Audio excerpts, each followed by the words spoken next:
दोस्तों, कुवैत से इम्पोर्टेंट खबर आ रही है निकल के। अगर आप कुवैत में रहते हैं तो आपके लिए ज़रूरी है, क्योंकि कुवैत में बहुत ही बड़ा चेकिंग चल रहा है। किन लोगों के लिए पूरी जानकारी मिलेगी, चैनल को पहली बार देख रहे हैं सब्सक्राइब करें। सबसे पहले हम बात कर लेते हैं, यहाँ पे इम्पोर्टेंट खबर आ रही है कुवैत से, जो क्या बहुत ही ज़्यादा ज़रूरी है। अगर आप कुवैत में रहते हैं तो आपके लिए काफ़ी ज़्यादा इम्पोर्टेंट है, क्योंकि कुवैत में जो लोग रहते हैं तो अभी छूट का इंतज़ार कर रहे थे, लेकिन किन लोगों को छूट मिल रही है वो मैं आपको बता देता हूँ। सबसे पहली चीज़ ये है, अगर आप 2 साल से, 10 साल से, 20 साल से कभी से भी लीगल हैं तो आप जो है छूट का फ़ायदा ले सकते हैं। लेकिन लेकिन एक चीज़ का ध्यान रखना बहुत ही ज़्यादा ज़रूरी है।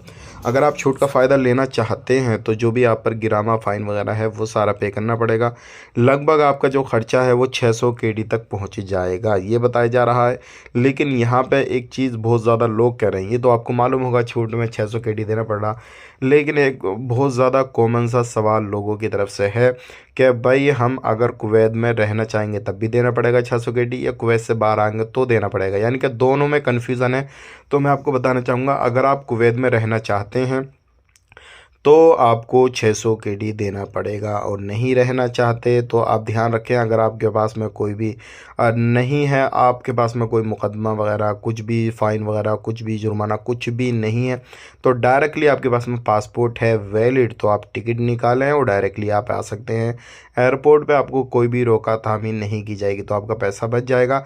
लेकिन अगर आप वहाँ पे रुकना चाहेंगे तो आपके लिए इतना खर्चा आने वाला है, और फिर अलग डॉक्यूमेंट्स वगैरह में भी खर्चा जो है वो आपका आने वाला है। ये इंपॉर्टेंट इन्फॉर्मेशन थी, आप तक पहुँचा दी। वीडियो अच्छा लगा लाइक करें, शेयर करें।